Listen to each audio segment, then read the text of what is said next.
तुम्हाला वाटतं तुम्ही निर्णय घेता, पण खरं सांगू, तुमचं सबकॉन्शियस माइंड आधीच डिसिजन घेऊन बसलेलं असतं. आणि सर्वात वाईट गोष्ट म्हणजे तुम्हाला ते जाणवतही नाही. आणि हीच powerful idea the power of your subconscious mind या पुस्तकात सांगितलं आहे. एक असं पुस्तक ज्याने लाखो लोकांचा विचार करण्याचा दृष्टिकोन बदलला. तुम्ही ज्या आयुष्यासाठी रोज स्ट्रगल करताय, कदाचित ते आयुष्य तुम्हीच अनअवेअरली तयार केलं आहे. तुमचं माइंड एका भागात काम करत नाही. त्याचे 2 भाग असतात, कॉन्शियस माइंड आणि सबकॉन्शियस माइंड. कॉन्शियस माइंड विचार करतं, पण सबकॉन्शियस माइंड ते विचार रियालिटीमध्ये कन्वर्ट करतं. आणि प्रॉब्लेम इथंच सुरू होतो.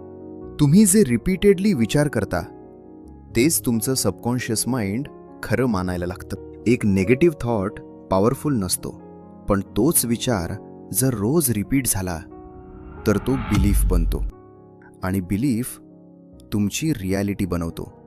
सबकॉन्शियस माइंडला लॉजिक समजत नाही, त्याला इमोशन समजतो.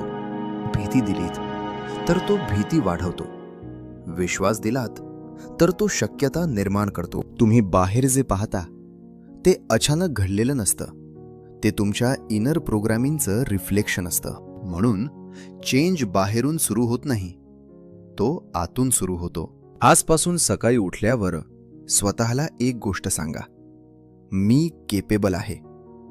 नेगेटिव्ह थॉट्स आले तर त्यांना रिप्लेस करा. मी फेल होणार नाही, मी इम्प्रूव्ह होतोय. आणि झोपण्याआधी तुमचं फ्युचर व्हिज्युअलाइज करा. जसं तुम्हाला आयुष्य हवं आहे तसं आधी माइंडमध्ये जगा. कारण तुमचं फ्युचर लकवर डिपेंड नसतं, ते प्रोग्रामिंगवर डिपेंड असतं. आणि प्रोग्रामिंग बदलू शकते जर तुम्ही विचार बदललेत तर. आज तुम्ही जे विचार करता, उद्या तुम्ही तेच जगणार आहात. मग प्रश्न फक्त एकच आहे, तुम्ही क्रिएटर आहात की क्रिएशन?